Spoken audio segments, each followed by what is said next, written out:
What difference does it make to the dead, the orphans, and the homeless, whether the mad destruction is wrought under the name of totalitarianism, or in the holy name of liberty or democracy?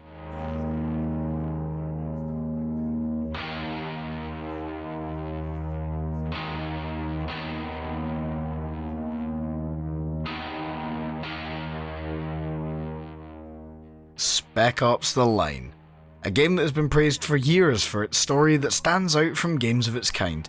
Originally thought of as just another chest-high wall third-person cover shooter in the vein of Gears of War, today we're going to take a dive into the depths of Dubai to see how well it stands up after 11 years.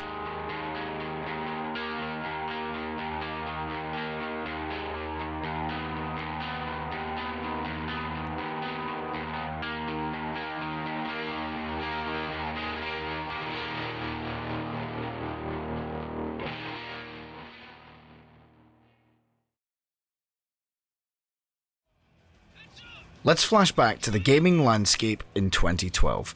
The Walking Dead was finishing up and Mass Effect released its third entry. Dishonored came out, as well as Far Cry 3 and Dark Souls' first DLC. A pretty varied year for gaming, so nobody seemed to notice a game released by a smaller developer called Spec Ops: The Line. It had a trailer in 2009 at the Spike Video Game Awards, but due to delays and the average looking gameplay with a unique setting, it was quickly forgotten in the eyes of the public. It came out in 2012 and received mostly positive reviews, with critics praising the narrative, themes, and the provocative take on violence in video games, but noted that it failed to innovate or present a strong multiplayer component. But that's what everyone else thought. What did I think? I certainly didn't think this game was perfect, not by any stretch of the imagination. However, I did think that what this game did was interesting, even if the gameplay was not. In order to tackle this properly, I shall talk about the game in a linear order, chapter by chapter. This will allow me to discuss the gameplay and the peaks and valleys it entails, while simultaneously telling you about the story. We open in the middle of the action while our protagonist, Captain Martin Walker, is in a helicopter shooting a minigun at other helicopters that are chasing us. We can hear our comrades over the radio, but we don't get to see them just yet. Eventually one of the helicopters crashes into us and we cut back to where this all began. This intro is great as it gives us a big action set piece to get us hyped up and builds a little bit of mystery. Who are we? Why are we here? Who are these guys chasing us? Why are they chasing us? All of which will be answered as we continue through the story. We are introduced to our characters proper in this intro cutscene. You play as Delta Force of the United States Army. Captain Martin Walker, who is our player character, and the leader of the mission. Lieutenant Adams, who is our heavy weapons, and Sergeant Lugo, who is our technical expert and sniper. These three have been sent to Dubai in order to find survivors of the worst sandstorms ever to hit the country, which includes Colonel John Conrad and the 33rd Battalion of the US Army. Although there are two immediate signs that all is not as it seems when we see an upside down American flag, which is a sign of extreme danger to life or property according to US flag code, and that the special guest in this game is your name. Our boys patrol the outskirts of the city and find many destroyed vehicles and dead bodies belonging to US soldiers, before encountering an insurgency group of refugees. We open fire and get our first introduction to combat. Despite what I said in the intro about Spec Ops standing out from similar games of its kind, that's more on story front rather than the gameplay. Spec Ops mostly follows the formula of its contemporaries. You rush to a chest-high wall and crouch behind it before popping up to take a few pot shots before ducking back down to avoid damage. There's automatic rifles, snipers, pistols, shotguns, and all are effective at most ranges you'll be fighting in. Shotgun shells can cross the entire room, automatics have the range of snipers, and pistols don't even get me started. The game also has some serious issues with button mapping. Run and take cover are both tied to space by default. Melee and vault are both mapped to shift.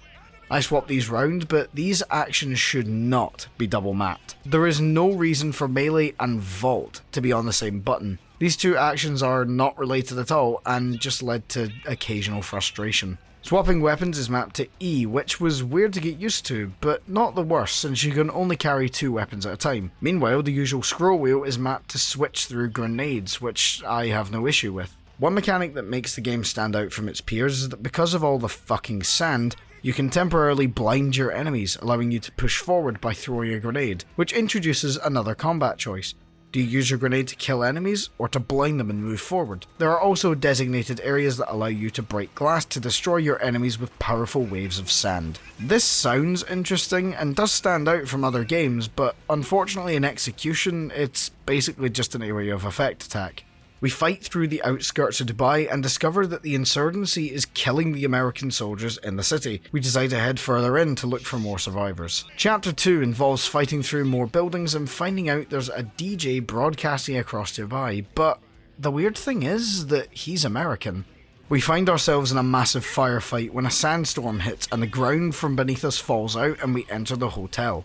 Chapter 3 is a lot of the same as previous, but we find an American is leading the refugee insurgency and they have a CIA agent hostage. We decide to tail him and find the agent. Another sandstorm hits, which presents us with more interesting gameplay as we have to fight a force we can't see and our squad can't communicate efficiently. We make our way through and descend deeper into Dubai. In Chapter 4 we get to the financial centre and find executed 33rd soldiers against the wall, indicating that the conflict is far more brutal than we originally anticipated. We find one of the captured CIA and he goes to find his commander. We continue after him and the 33rd open fire on us. Now it's not just the militia we're fighting, but now we are having to kill our own guys. We make our way to the lobby where we fight through a massive force of soldiers trying to move the civilians, but before we leave, we are shouted at by said civilians, so we decide to leave them be. We continue our journey only to hear a CIA agent over the radio being tortured. Lugo traces the signal and we follow it. Chapter 5 has us continuing to fight against the 33rd as we trace the signal before a fuck ton of sand separates us from our teammates and we enter Chapter 6. We're back in the lower down streets before finding the body of the guy being tortured, but the radio broadcast was pre-recorded as the body is dead and more decayed than it should be.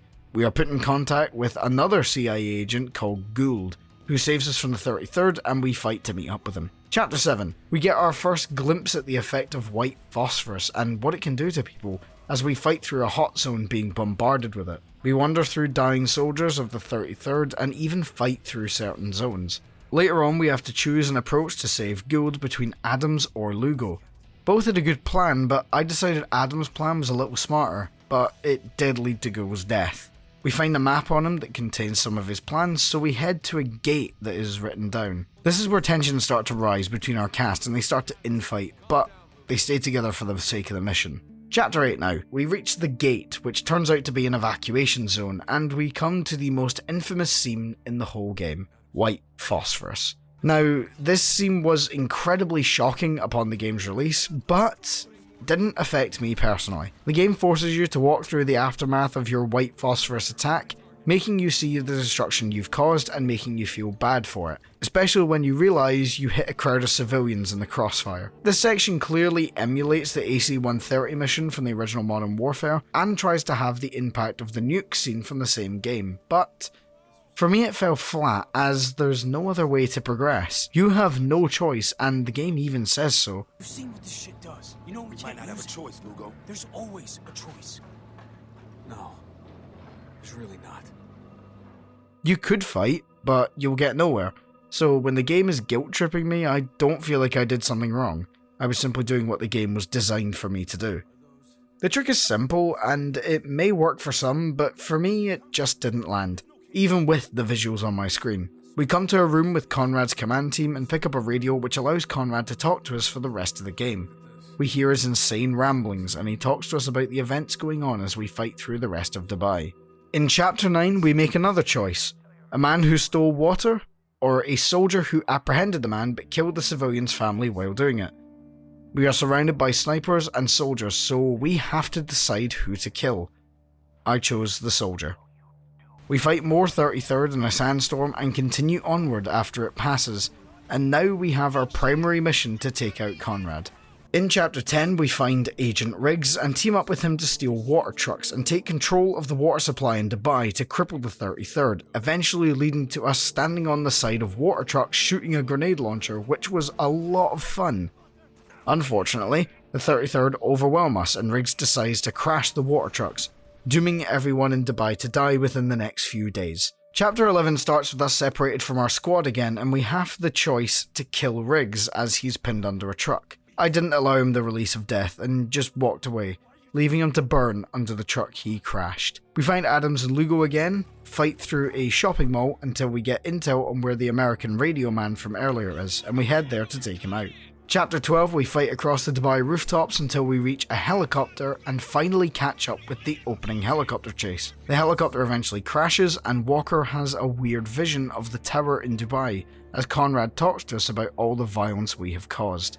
Chapter 13 has us fighting alongside Adams with Lugo being lost in the crash.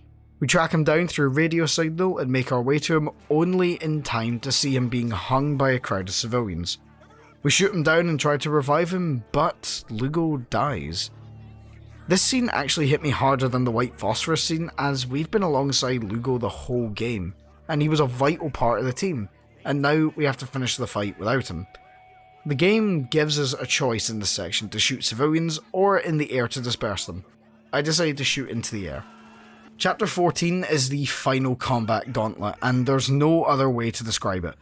This chapter pushed me to my limits the whole way through, throwing encounter after encounter with regular soldiers, armoured soldiers, shotgunners, knifers, juggernauts, turrets, and it is relentless. Enemies swarm you from all directions, you're constantly dropping and picking up new weapons, diving between cover for if you're in the open too long you'll be torn to shreds, and the exhaustion you feel matches how exhausted the characters are, connecting you to them even more.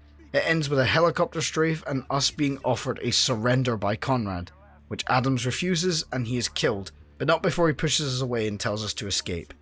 We reach Conrad's tower and the final chapter begins. Chapter 15 is more of an ending rather than a full gameplay chapter, where we walk until we meet Conrad and all is revealed. I will admit, I don't fully understand this twist. I never really have, and I will try my best to explain.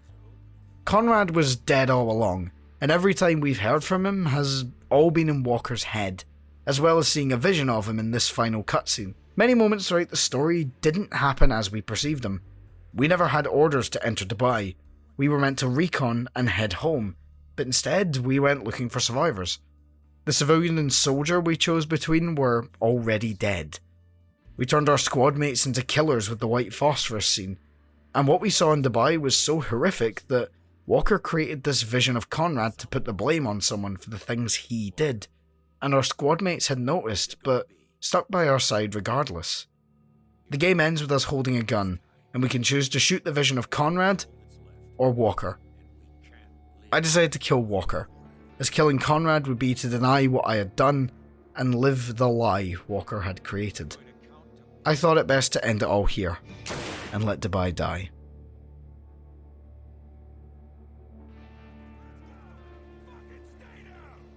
The game's story is superb.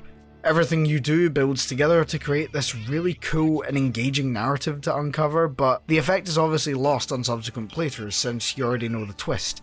But I think it allows you to appreciate some small details that hint towards the true story going on throughout some of the chapters. It's just unfortunate that I had to skip so much of the gameplay in my recap, as the combat is very repetitive to talk about. The game has some really cool ideas like the menu. The menu changes depending on where you are in the game. Other games have done this, like Half-Life, but that just shows you areas of the game. Spec Ops has a little story about a sniper on a building, with the final screen being a destroyed building with no sniper there anymore. Dubai is truly dead. I can't look at the multiplayer for this game since the servers are most likely dead by now and I don't have enough friends to fill any lobbies, but from what I've seen it looks pretty tacked on and average at best, similar to the gameplay of the main story. And that's all I can really say about Spec Ops The Line. I thought it was pretty good and I enjoyed my time with it, but there were points where the gameplay felt like a slog. Some moments didn't really work for me, and the ending twist I found a little bit complicated, although that might just be me being an idiot. But that's all I have time for today, and I'll see you all next time. Bye.